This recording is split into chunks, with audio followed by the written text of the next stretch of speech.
Hey, Drunken Cock fans, this is Hickory, the Drunken Underwhelming from the Drunken Under Quarantine Show, welcoming you all to the Drunken Under Quarantine Show Season 4.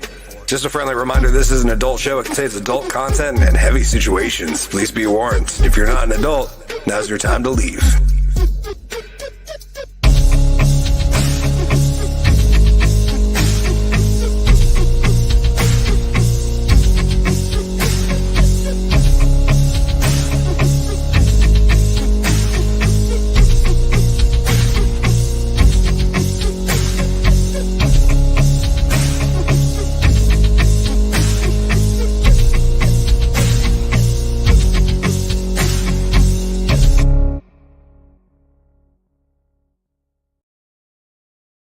Good evening, ladies and gentlemen. Welcome back. I'm, of course, Hickory, the Drunken Underwhelming. Welcome to the Drunken Under Quarantine Show, Season 4, Episode 9. That's right, Molasses got a new single out. We got a bunch of stuff to discuss, like, you know, the sub that we neglected to talk about, I think, for like 2 weeks. So, yeah, we'll catch up on that and a few other fun stories going on. A quick highlight on Pear tonight, even though he's not with us. Excited about that. And, yeah, we got a whole lot of show to get into. Let's get into this.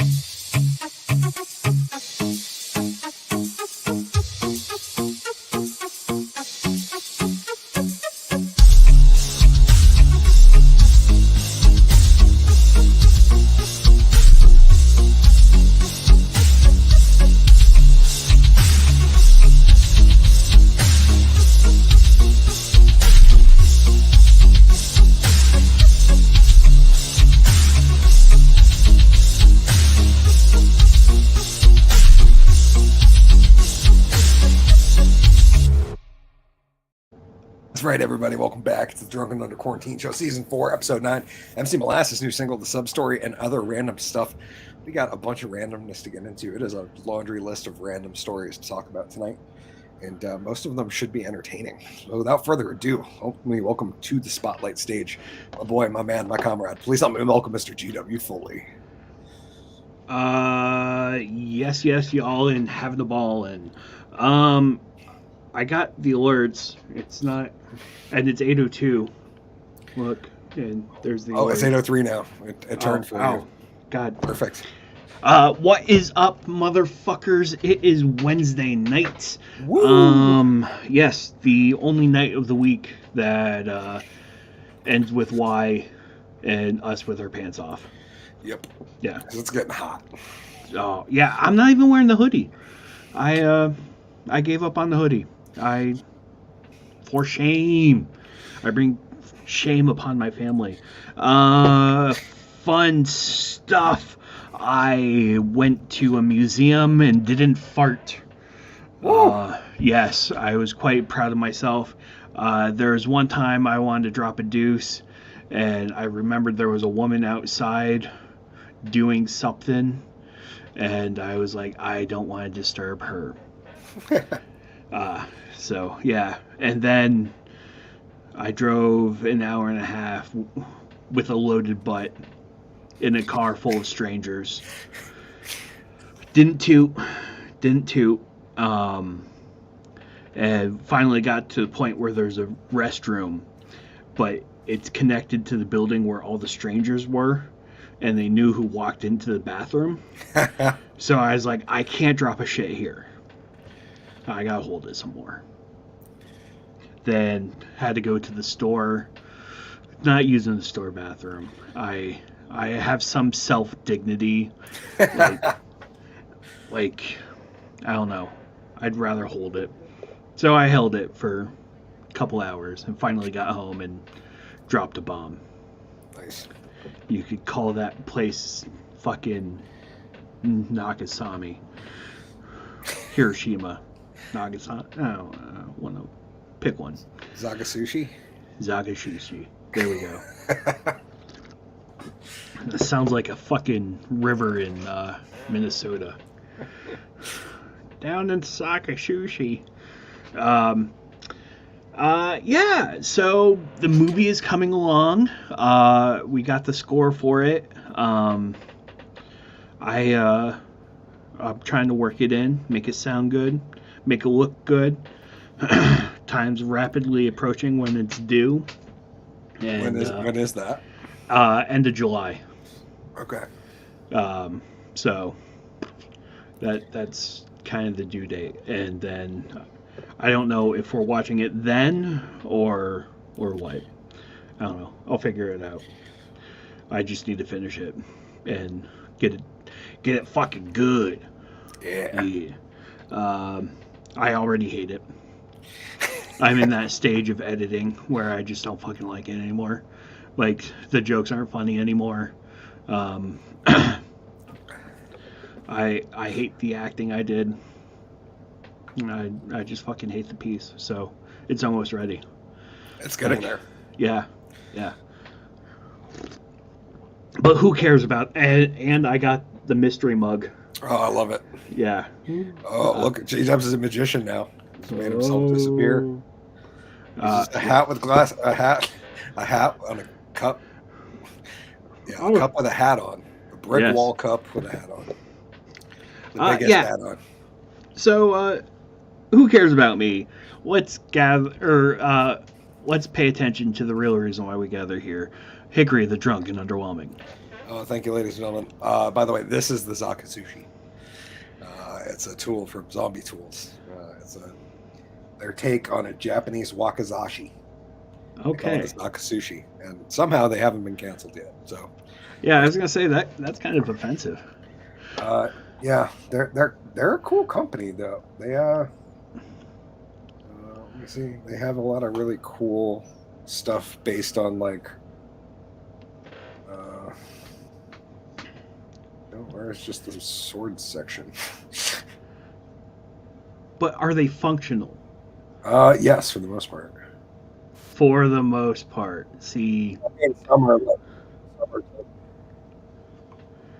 fantasy blade, like. Here we go. So it's a big ass machete. The spit, that seems pretty usable. Short. Yeah. They have one based on a pirate sword. It's a karambit, a katana style one, a Greek style one, a saber style one. Like, they're pretty cool. I've always wanted one of these. The Reaver Cleaver. It's like a 18-inch machete on a 18-inch handle. So it's unwieldy. It's not something you'd ever actually want to have to fight something with. But it's a big gnarly cool blade. Sharkalope. I like that one. It's got a nice curve to it. The Trauma Hawk. Great branding over there at Zombie Tools. It's ZombieTools.net for all your sword needs. I'm pretty sure they have, I forget what the wait time is. I knew a while ago. It's probably quite a while. I mean, last time I checked, it was like 8 to 10 months. Oh, wow. Yeah. So. I mean, good on them. Yeah, no, that's awesome. But it's a little wild. That's a long time to wait. Anyways, yeah, it's been a big week. MC Molasses new drop. Spent some time in the studio working on the score for G-Dub's film, and I'm pretty happy with it. It's one of those things that you don't know how it's going to go until you get into it. Because it's such a different experience. Like, I'm sure people who've been doing it forever have a very good idea of what they're doing before they get into it. And I had some ideas in my head, but basically that went out the window as soon as I got into the studio and started playing around. And G-Dubs gave some really good constructive criticism and really turned it around. And yeah, I'm pretty happy with it. I'm excited to see it with the finished piece, and after it's all with the proper, because I didn't have a fully edited version. I have like a base level, so I know the length, the story, the dialogue, what's going on, a very clear idea of what the finished product, not what necessarily it will look like, but at least the story. So I can try to write something that complements the story and brings up certain parts and leaves it really open for other parts. Yeah. So yeah, no, thank you for the opportunity, G-Dubs. It was fun as hell. Dude, you knocked it out of the park. It's great. And yeah, I'm excited to see what other people think, because I'm excited. And what I was gonna say when you said I hate it, I'm like, yes, that is the part where you're almost done, because that is the part right before, like, every project I do, I absolutely hate the song or hate the video concept until it finally turns around and I finish it, and I'm like, oh, okay, no, I'm pretty happy with that now. And there's always that moment up until like the last few clicks where I'm like, this is trash. I just need to stop doing this. I shouldn't be doing this. It's irresponsible to pretend that I know what I'm doing. And then, yeah, in the last few clicks, it finally comes together and everything clears out. The fog clears out, and it just, I don't know. Do you feel like that, G-Dubs? Yeah. On a lot of projects? Every single project. I fucking, dude, I hated turf types so much. I understand.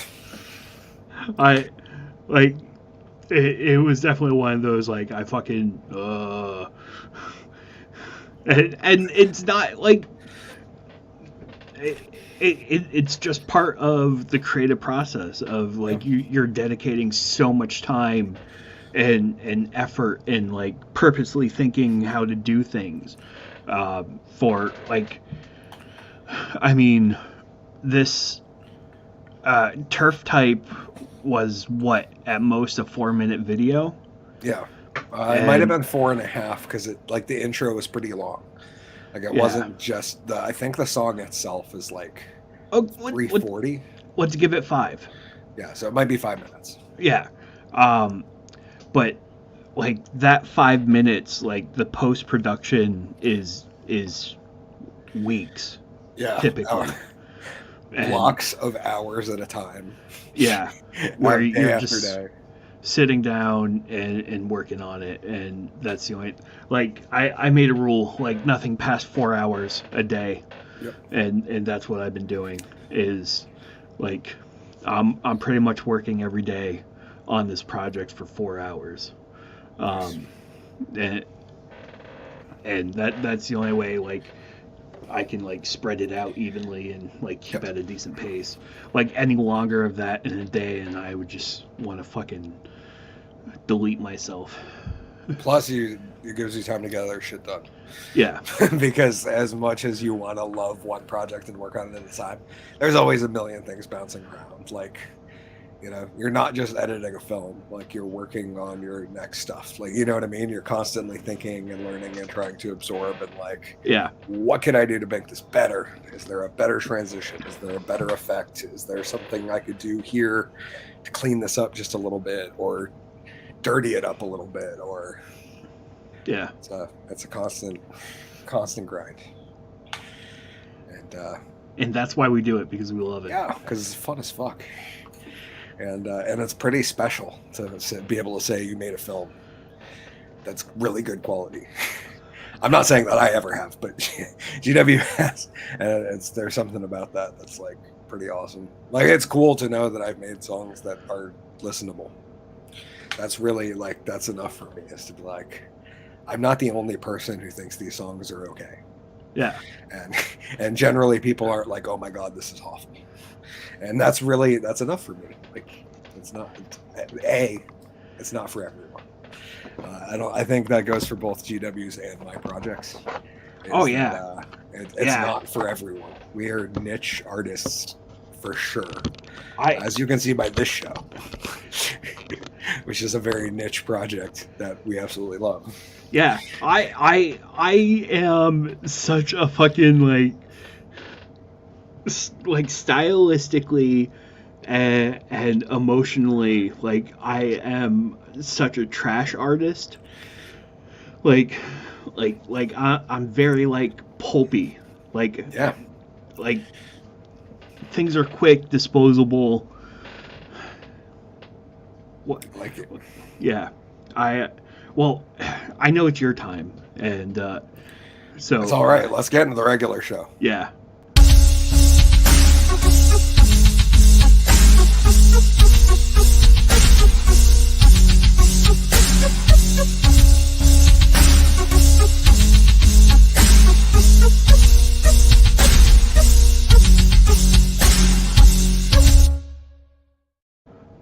No, it's our time. It's our time, sir.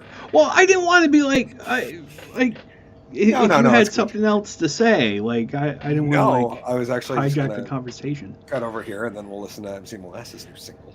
Fuck yeah, let's do we'll it. Move buddy. about the night. Yeah. MC Molasses, y'all don't want to know what dropped today, and it sounds something like this.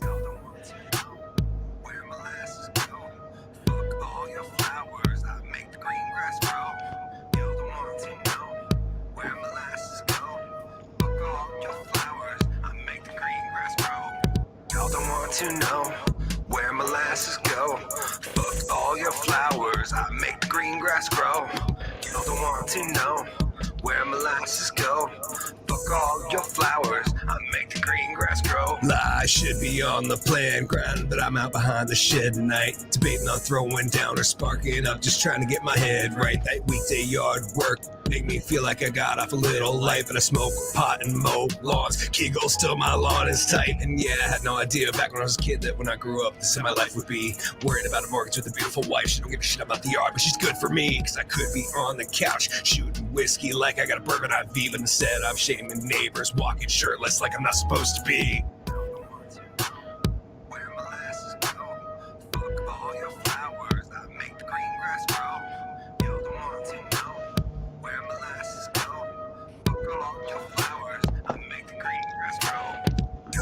To know where molasses go. Fuck all your flowers, I make the green grass grow.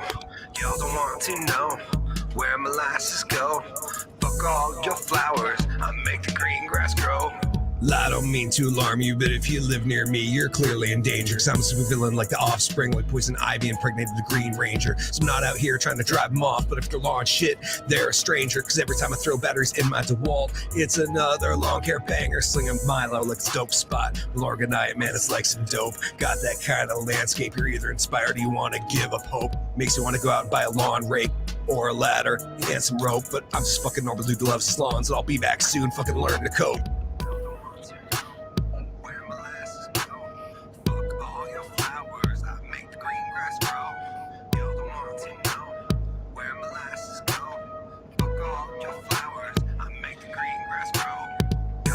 To know where molasses go. Fuck all your flowers, I make the green grass grow. Y'all don't want to know where molasses go. Fuck all your flowers, I make the green grass grow. That's right, I don't give a shit about your flowers, man. Make that garden smaller, make that lawn bigger. You know where you find molasses? Out behind the shed, sparking up, fresh before the mow. Y'all don't want to know where molasses go. Fuck all your flowers, I make the green grass grow. Y'all don't want to know where molasses go. Fuck all your flowers, I make the green grass grow. Yeah. You know what we should have done? We should have highlighted a pea stain on a tree. Oh, yeah. Should have. Yeah. Next time. Son of a bitch. Always thinking. But I just want to say how good the tree looked. Yes. Yeah, you did great. Thank you. No, you did great. I just I know. So to be clear, I was being funny. G-Dubs coached me. I came up with the basic idea, but I already closed the cover out. Basically, I had designed this for Molasses, and a photo shoot he did with a beautiful assistant. So shout out to her for taking the photos, and everything came out great. And unfortunately, it was before the new hats came in, but sometimes you got to get some stuff done, because I couldn't be waiting on that to get stuff done. Otherwise, we'd be waiting forever. Let me find there it is.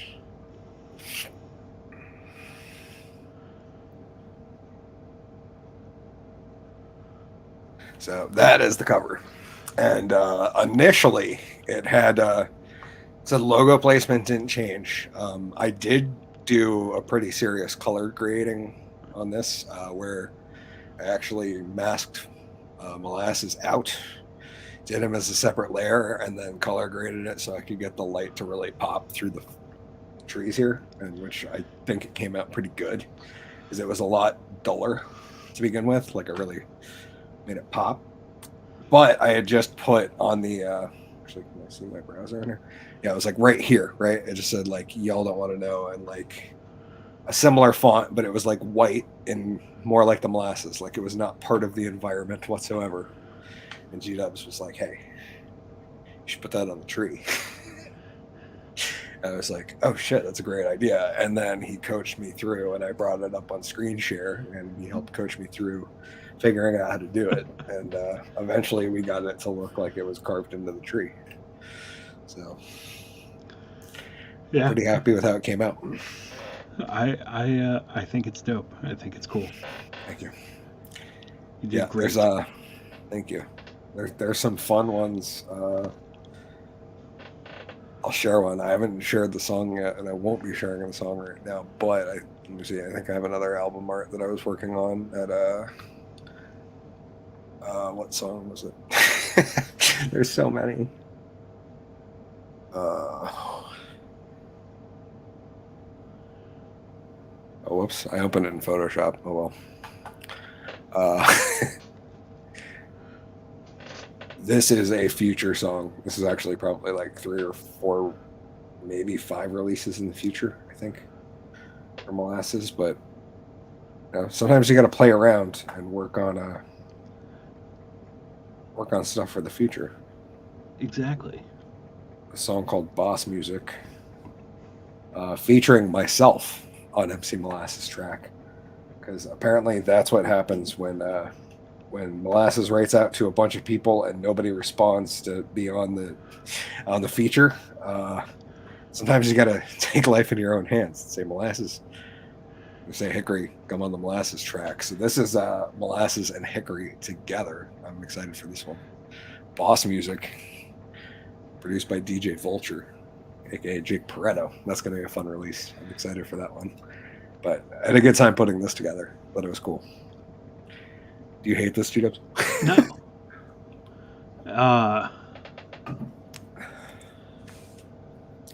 It's very. It reminds me if, like, do you remember No Limit Soldiers and like the Photoshop album covers that they used to do? No. Hold on. I'm trying to. What was it? No Limit Soldiers? Yeah. Master P.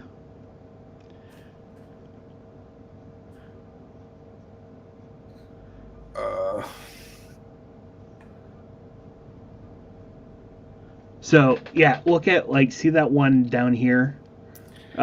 Go down. Yeah, that one right there. See how it kind of has this type of vibe, not necessarily but the old school 90s.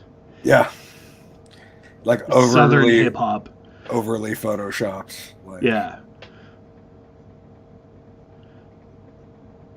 Yeah, no, that's funny. Yeah, might have to ham it up actually and add some more ridiculousness in there. Yeah, yeah, lean into it. It's once again, it's that niche thing. Yeah. where it's if you do it, you just fucking do it. Lean into it. Yeah. All the way. I'm well, and that's one of the things that I'm thinking about with this movie is I want to throw some dirt on it. It's so clean right now, and I just want grain and film damage. I'm stopping myself so far, but I think tomorrow I'm gonna try it. See what it looks like? Yeah. Fair. And yeah. Let's get into the first one. You ready? Yeah. How the drunk is this news? Breaking news. Putin is losing the war in Iraq. This is from Joe Biden. Biden tells reporters, no, sorry, this is from Fox. Biden tells reporters Putin is clearly losing the war in Iraq. Latest gaffe.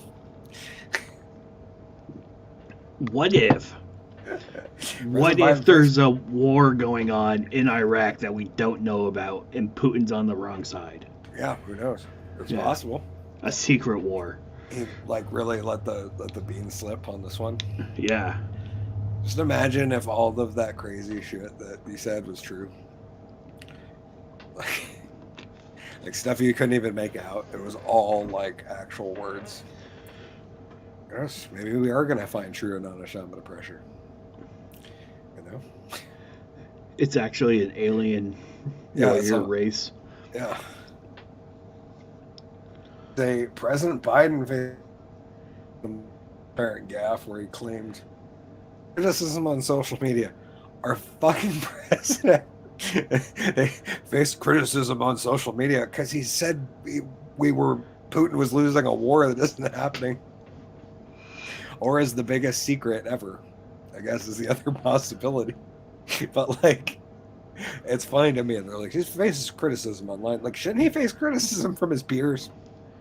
Like if I say some wild shit like that at work, everybody looks at me like I'm stupid. It's all about saying wild shit with enough confidence that people believe it. Yeah. It's hard to tell, but he's clearly losing the war in Iraq, Biden told a reporter outside the White House on Wednesday when asked, quote, to what extent Putin has been weakened by the recent events in Russia, including a reported attempt at a mercenary coup, which all of a sudden dissolved after the media was talking about it like it was the next big thing for 2 days. He's losing the war at home. He's become a bit of a pariah around the world, Biden added. Biden's comment was immediately seized upon by conservatives on social media, who labeled the remark as the latest in a long series of gaffes made by the president. Biden is clearly losing his war with sanity, Abigail Marone, communications director for Senator Josh Hawley. Not that he deserves the respect to me pronouncing his name right anyways. Biden's clearly losing his war with sanity. So let's actually watch the... I will have to... I'll have to stop share and represent so I have audio. God damn it. I'm sorry. That's it. If StreamYard was just better at this. I want a 50% raise. It's hard to tell, but he's clearly losing the war in Iraq. He's losing the war at home. And he has become a bit of a pariah around the world. It's not just NATO. It's not just the European Union. It's Japan. You know what? It made me think a little bit, G-Dubs, was that it was actually like a really smart play for them to be like, look, Biden doesn't have close-knit ties to Ukraine and Ukrainian oil companies. He doesn't even know they exist. He thinks we're saving Iraq. I don't know. Yeah. I know people have said this before in the past, but he definitely looked like that, what's his name? Jeff Dunham puppet there. Walter. Yeah. He's actually done... Have you seen the things Dunham has done with Walter as Biden? No. Oh, he's actually done, like, stuff. Yeah. I can't recall any of it, because I think I watched it once back. He was like doing stuff during COVID, because obviously he wasn't, like, performing. Yeah. He was like making little videos and stuff with them, but I'm not... Jeff Dunham is not my type of humor. That's fair. It's a little too, like, family friendly for me. I don't know. There's something about it, because, like, which isn't even the issue, because I like some comics who are clean. You know what I mean? It's like the puppet thing. Like there's like a hidden sleaziness. Yeah, like, you think so? That like he presents like not squeaky clean, but like popular and like he present the image, and then like I know people like that, and I know them in the real world, and they're just sleazy. Nope, understood. Name a bunch of almost musicians like that, I guess. for Yeah, video game yeah, term. yeah. That's very, very common in that. Like, yep, grimy people. Anyways, Inauthentic. let's get over someone who is authentic. We can be happy and proud for. Pear. Love this man. Official friend of the show. Had an article in 7 days. Published yesterday, came out today. In the Northeast Kingdom, Pear smoked makes seafood and spreads with a kiss of fire. Something delightfully fishy is going on in the Northeast Kingdom. In the picturesque town of Walden, Pear smoked in Vermont has perfected a technique that produces top-notch hot smoked fish and seafood and creamy spreads. A recent New York transplant to Vermont, I discovered Pear's on my quest for quality smoked fish to top my requisite morning bagel. While classically cured lox is brines, not smoked, owner Pear Courtney smokes his fish over cherry, white oak, and maple wood. Deep orange color of his salmon caught my eye at my local general store. It was love at first taste, exquisite smokiness that didn't overpower the sweet flavor of the fish. Courtney, 65, smokes everything from Icelandic salmon to Scottish sea trout and hangs out with dudes like GW and I. I like to smoke briskets and marijuana. We got to get together and hang out with him and smoke something at some point. Yes. To be clear, I mean like meat and not at his facility, because that's one thing I learned, because I was like, hey, Pear, you smoke and cure stuff, I could bring up like some pork belly, and he was like, no, you can't do that. No, he has to. It's like, so there's a wildly different, which is funny because I work in the industry, but I guess I didn't realize that as far as a production facility goes, it's two very different licenses. Yeah. Like, you're not allowed to have meat and seafood in like the same smokehouse, really. And Pear is like the only, the first fish smokehouse in Vermont. Kind of cool. My introduction began with the Faroe Islands. Smoked salmon. The rich, buttery texture and flavor of the fish shone through with underlying hints of smoke. For whitefish lovers, Courtney's smoked haddock has a salty punch, complements a healthy smear of cream cheese atop a bagel or brightly dressed green salads. Ooh, that's a pretty picture of a rack right there. I mean, that would kill GW, but it's beautiful. Oh yeah, just smelling it, I was like, oh, like I would love to be there, but. Speaking of schmears, Courtney also offers cream cheese-based dips, featuring a smoked seafood, as well as a few to accompany the fish, such as smoky garlic dip and a bright caper lemon spread. The beautiful pink hue of his elegant smoked lobster dip hints at the pleasures that await. Sweet, smoky, tender chunks of lobster swim in tangy sour cream and cream cheese. My favorite way to enjoy the dip is dolloped on a smoking hot baked potato with freshly snipped chives topped with later. Courtney knows a thing or two about seafood. Born in Brookline, Mass., he cut his teeth in the business working for his father in commercial fishing expeditions, experiences that would lay the groundwork for Pear smoked in Vermont. Courtney made a few stops at the silversmithing and woodworking trades, also building some awesome guitars that he showed us last time he was on. Yeah. For several well-respected musicians, including Derek Trucks. The demanding physical work caused a repetitive stress injury. Finally, about 12 years ago, brought his Renaissance man to his latest creative pursuit, which he likes to call his fifth act. The smokehouse in Walden is the realization of a long-held dream. Working with his co-operator, Nikki Ibe, Courtney fires up the small batch smokers daily, welcomes visitors from 7 a.m. to 9 p.m. Special products such as maple smoked jerky. The salmon jerky is the shit, by the way. It's maple sockeye jerky, and it's fire. Courtney offers frequent on-site demos of the smoking process, making a visit to Walden a worthy day trip.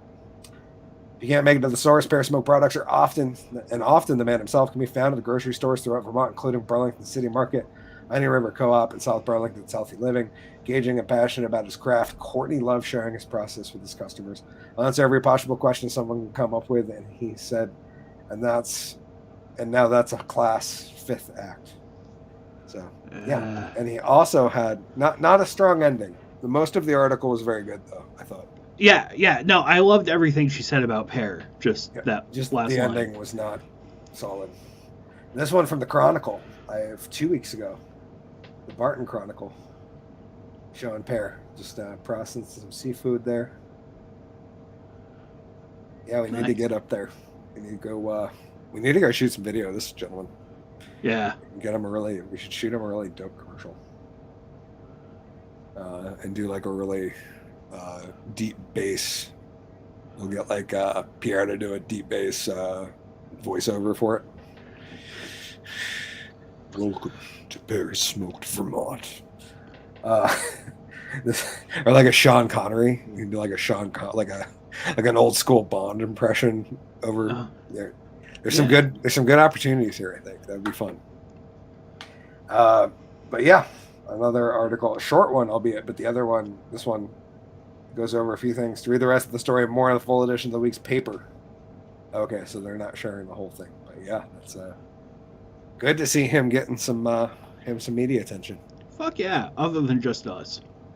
Yeah, which is great. I mean, like we're fun, but I assume he needs a better reach. Yeah, we probably haven't sold a whole lot of fish for him. Yeah, no.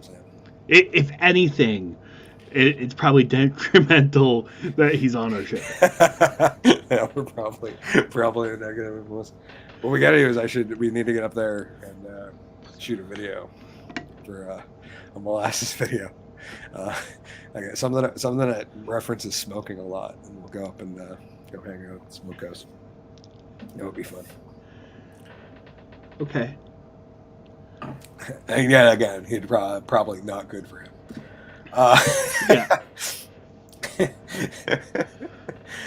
Speaking of news stories that weren't good this week, the Titanic subsearch. G-Dubs, did you see a shitload about this before?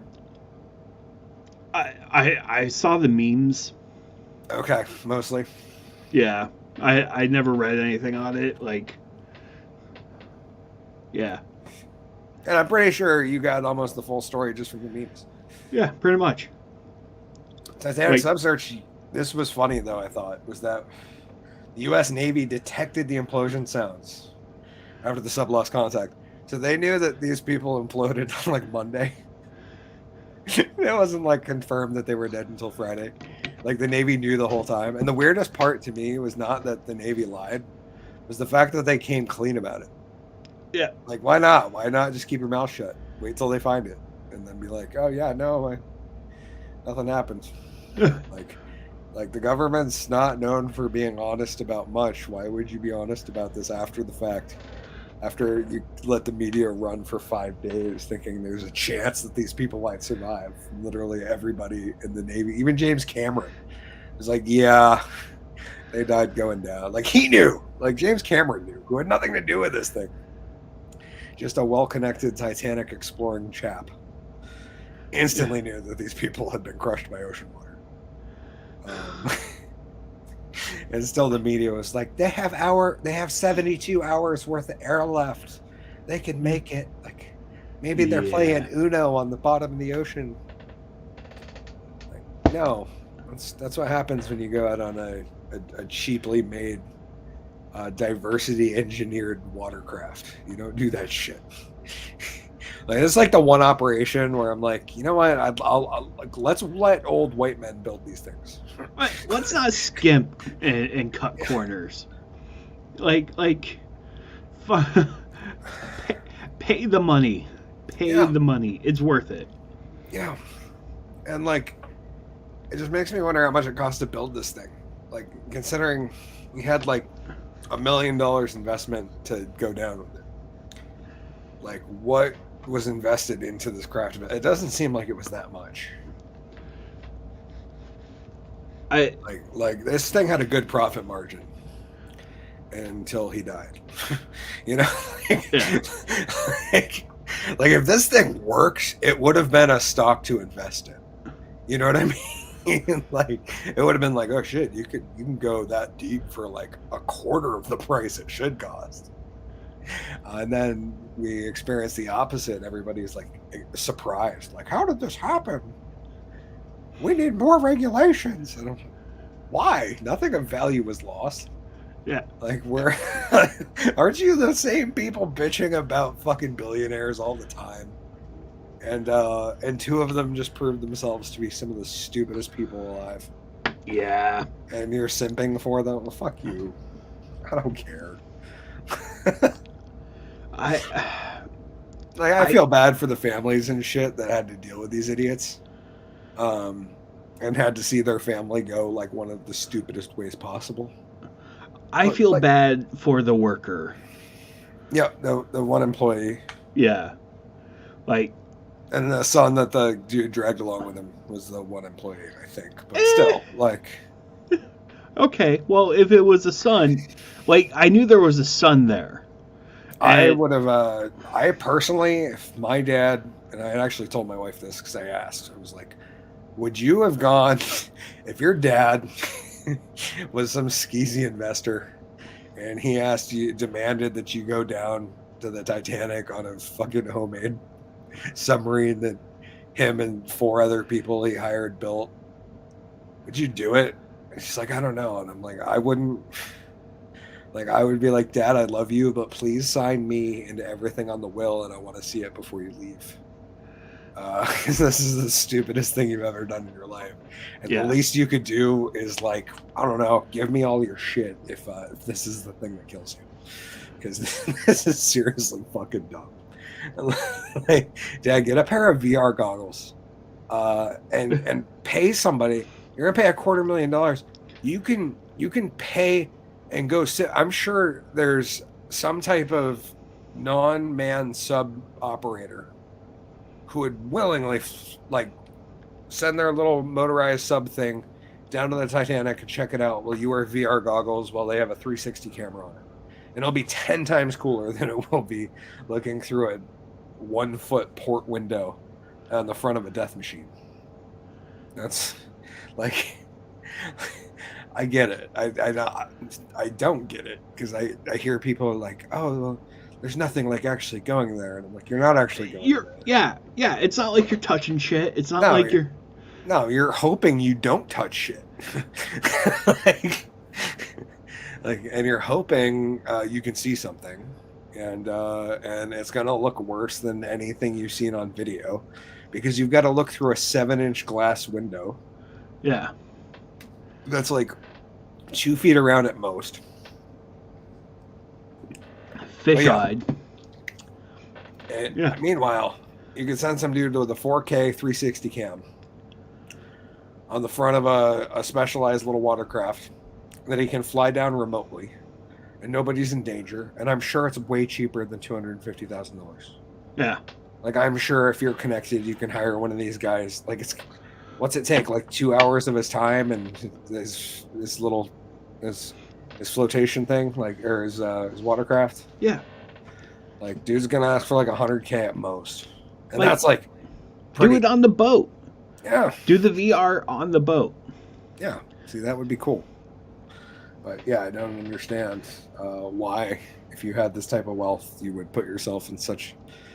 But then again, maybe that's the thing. Like, they're just risk takers.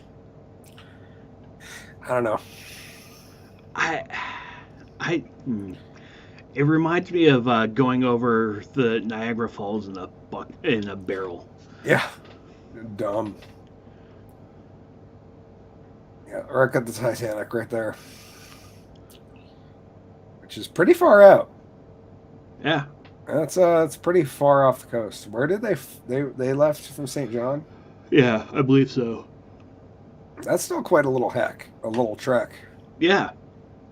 See what I'm saying? Like, even if you do the VR on the boat, you still have to travel quite a bit. That's like 400 miles, at least 400 miles. That's a long time in a boat. But then again, that's like way longer in a submarine powered by computer fans. You know what I mean? Like, that's yeah, just to prove that you don't have to be smart to be stupid wealthy. Because these are 2 billionaires who are clearly not that intelligent. Yeah. How do you look at that fucking tuna can? It looks like a propane tank.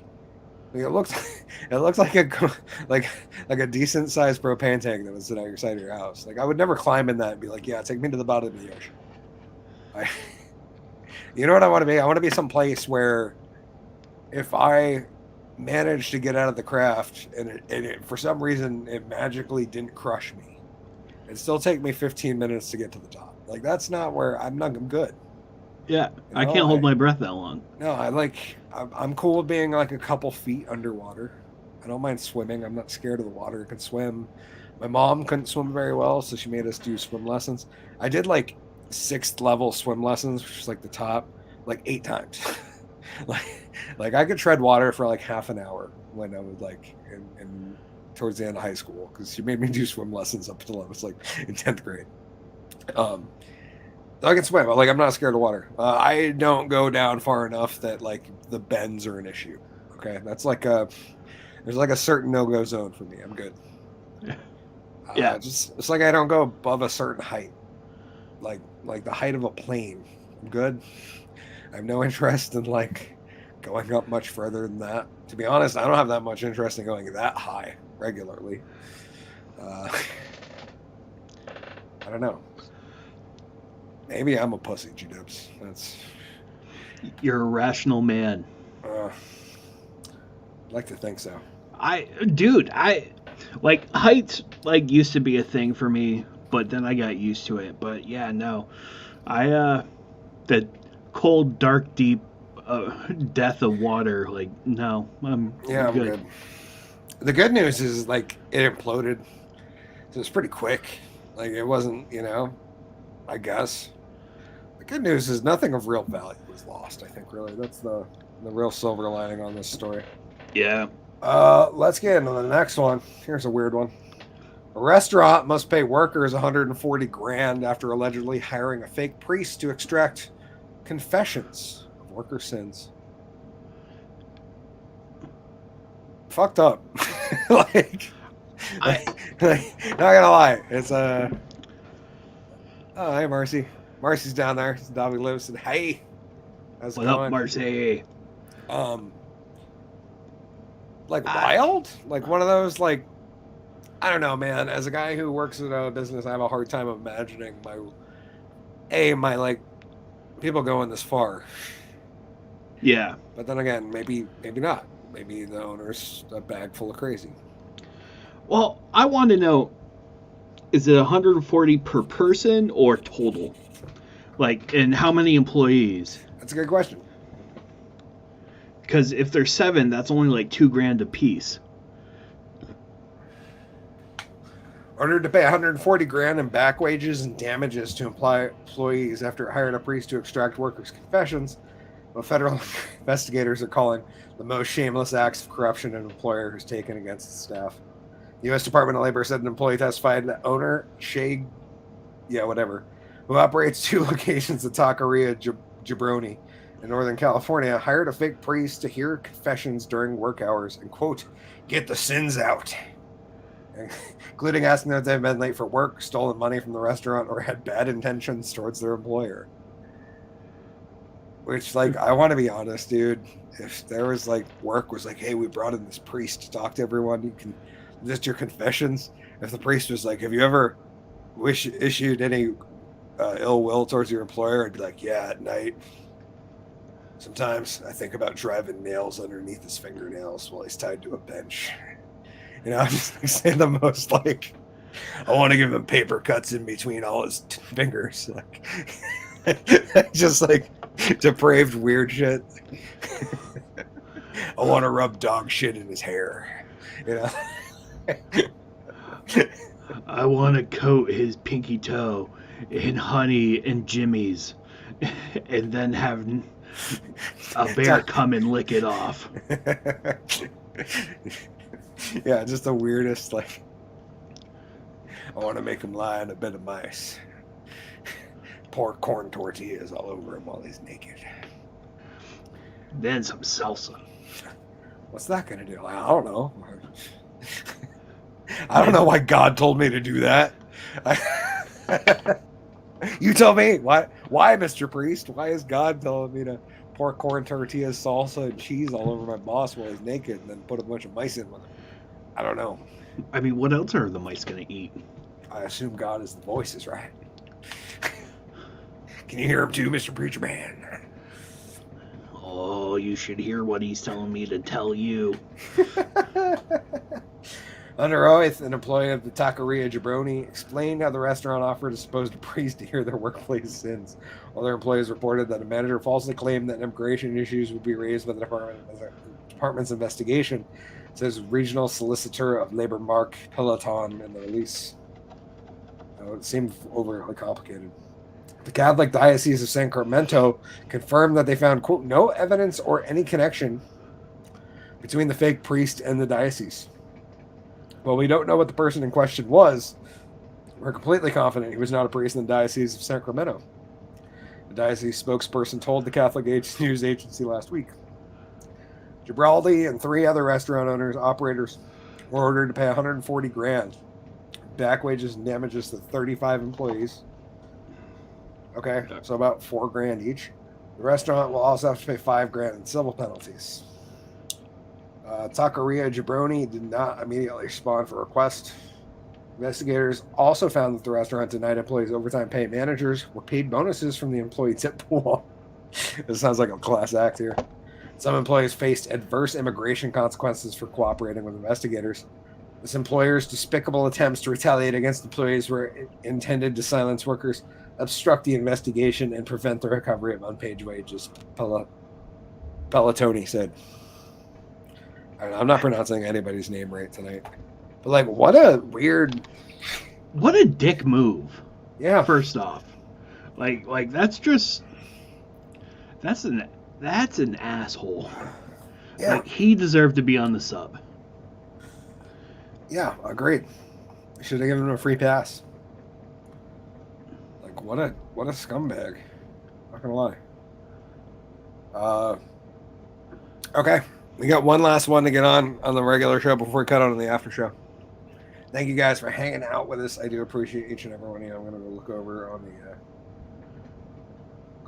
the show. Make sure we don't have any comments over there. Nope, we are live though. That those beautiful foxy fuckers. Yay. Okay. The last one. This is from ABL, but Anthony Brian Logan. He's a YouTube commentator I saw the story from. He does have a bunch of sources though on the article that all corroborate the article that he wrote. So I mean, it's as good as an article, considering there's like 6 articles linked that all say pretty much the same thing. This is just his summary. Yeah. Just wanted to be clear with our sources that this is not like a fly-by-night operation. This guy's like got his shit together. Anyways, from Anthony Brian Logan, 32-year-old Boston woman pretends to be a high school student. You remember those good old days, G-dubs? Yeah. I guess she could have been an actual college student and attempted to do something with her life, but instead, no. She's like, I'm going to go back to high school. High school was so great for me. Like, it made me wonder how many of the dudes were like, hey, man, she's the older looking chick. She's probably the easy one. She could totally buy us booze. This chick will totally pass. An unnamed 30, which is weird, right? Like, that was the weird thing to me when I read through this and watched a couple of stories on articles, that they're not naming this woman. Really? Yeah, like that nobody's named her or actually said who she was.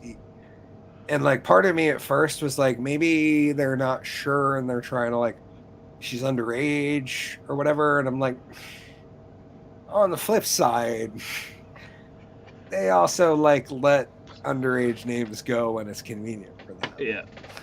Like the Covington kids or Rittenhouse or anybody who's socially deemed bad.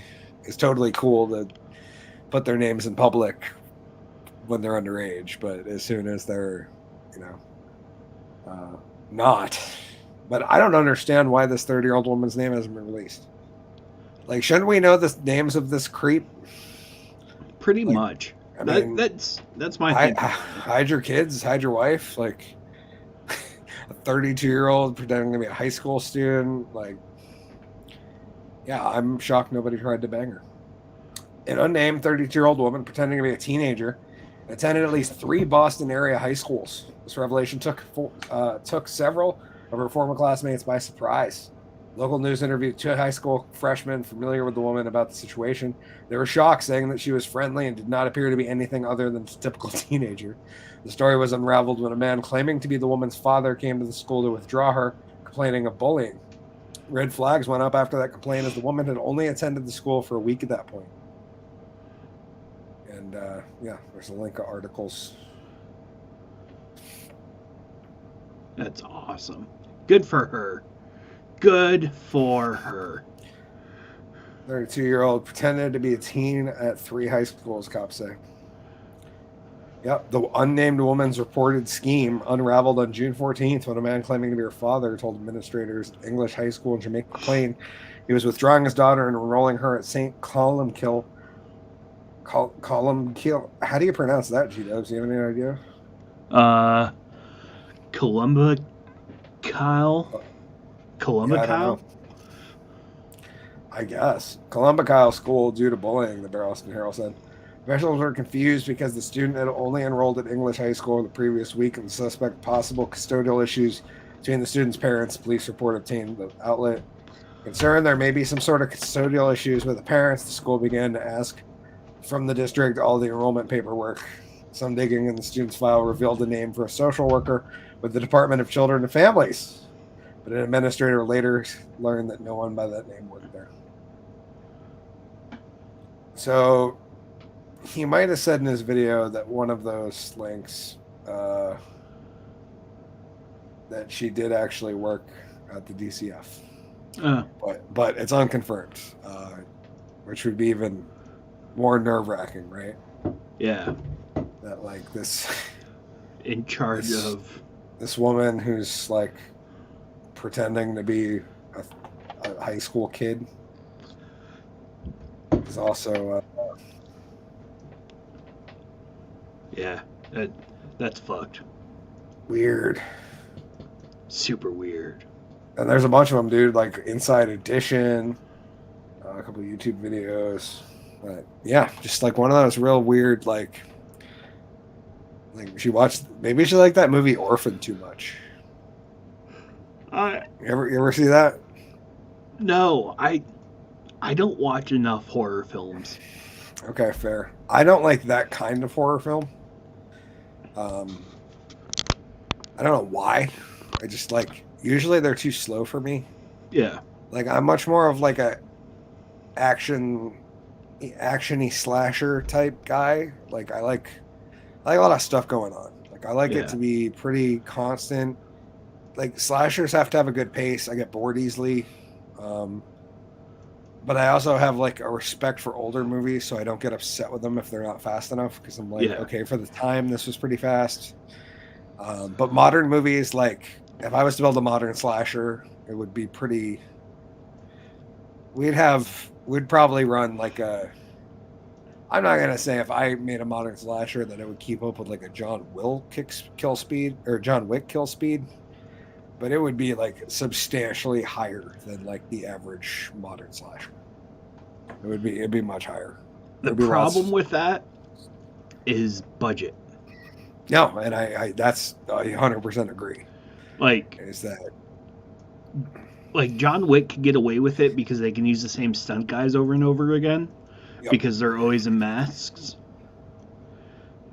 Yeah, or they're just showing their back because they're like 10, they're like the guy's like 30 frames of an action scene and he's just kind of flying through while he's far enough back that you can't tell like what he looks like, or, you know what I mean, and he gets capped, or like he's a guy that like turns and the camera's at his back the whole time when he gets taken down, or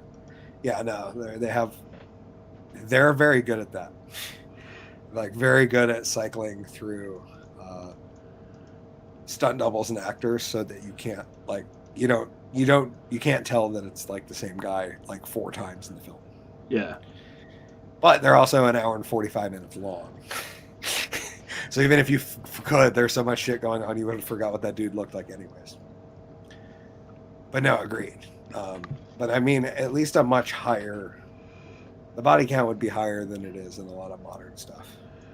So a lot of modern movies don't have that much difference in body count than old films do. Yeah. I would want scenes that are like cut scenes of like 10, 12, you know, like multiple fast paced, like. Oh my god. I just had a brilliant idea. Make a slasher film, but only one person gets killed over and over again in different gruesome ways. And it turns out it's a woman just having nightmares.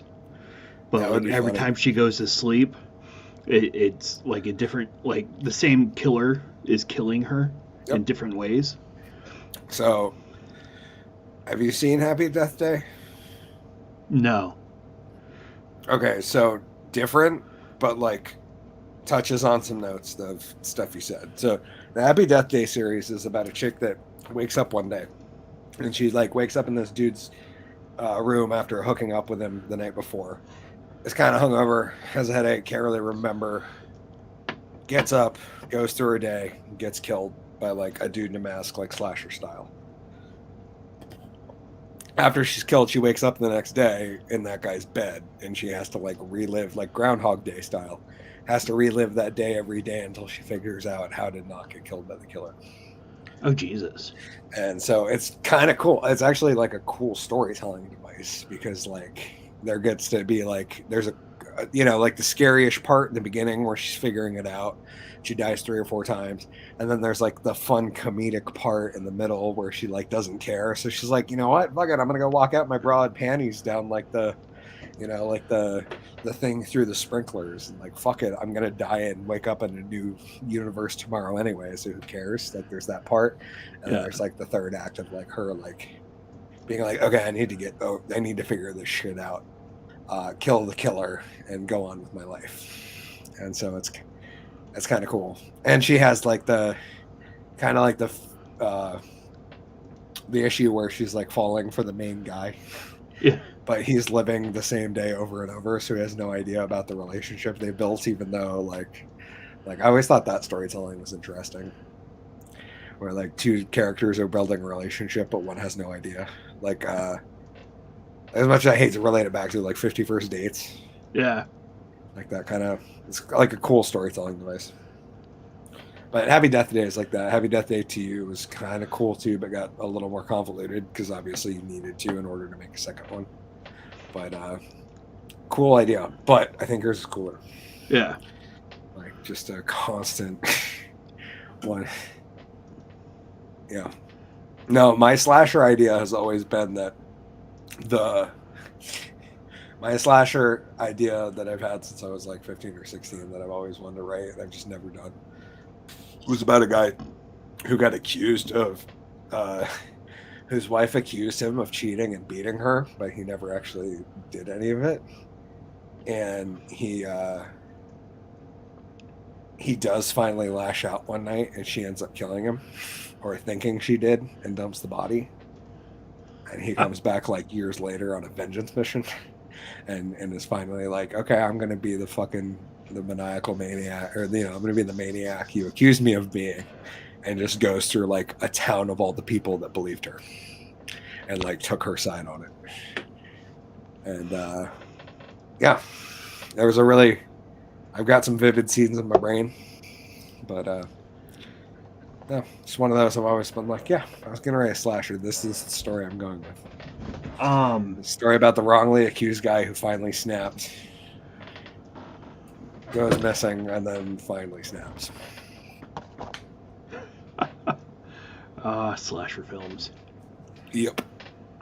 I always want to write a good like vengeance film, but I have no idea what I'd like base the premise on. Oh, you need to get. Oh, what's up, Skidmore? Drop by to say what's up. What up? I wish I could do that better. Weather. Yeah. Yeah. If I drank more water and less alcohol today, I'd probably be able to do a little bit better, but those aren't my my crowning achievements. I'm not great at that. Anyways, thank you for dropping by, Skidmore, right as we're getting out of here. We appreciate you, brother. We hope you're doing well. Marcy, we hope everything's well with you. Thank you guys for joining us. I'm of course Hickory the Drunk and Underwhelming. Go check out MC Molasses' new single, Y'all Don't Want to Know. go soon. Should be updates in the next couple weeks about the future of GW's film and what's happening and when there's a possible release and when any updates on what might be going on, like if there's crazy rules. And you don't have to talk about it publicly if you don't want to. Eskimora said, sorry, super busy. No, don't worry, dude. It's cool. We're here. We're here. Like, if you got shit, you got shit. Like, we still love you, man. Have you learned anything about the submission thing and whether things have to be unreleased to be able to submit them? I have not learned shit. Okay. So, I don't know. You have a great night too, brother. Hey, and let us know what was your music up under Skidmore or under another name, because I wanted to check it out. I was actually telling my wife about that today. So if you're still here, let me know down in the comments what that's under and where I can find it, because I would like to know. I'd like to hear it. Who knows? Maybe something will come of it. Anyways, that's all I got. You have anything before we get on out of here? I ain't got shit. Okay. Thank you guys for joining us. I'm, of course, Hickory the Drunken Underwhelming. Go follow this fine foxy fucker at GW Foley and at Foley Kills.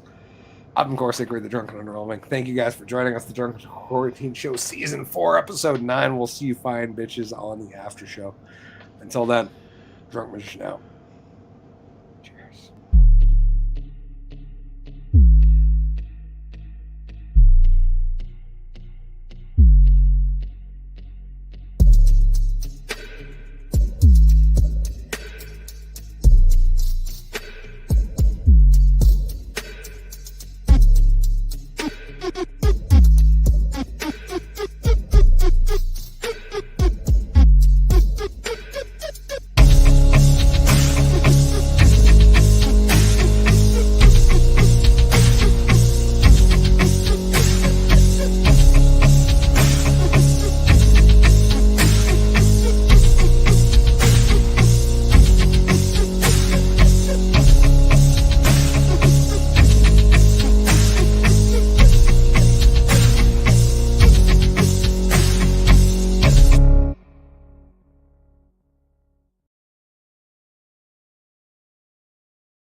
Gabba gabba hey, drunken cocked fans. This is Hickory the Drunken Underwhelming of the Drunken Under Quarantine Show. Welcoming you to the Drunken Under Quarantine Show Season 4 After Show, brought to you only on Rumble. This is a very, very, very adult show, containing a very, very adult subjects. So please, if you're not very, very adult, or pretty much a kid that's over 21, now's your time to go.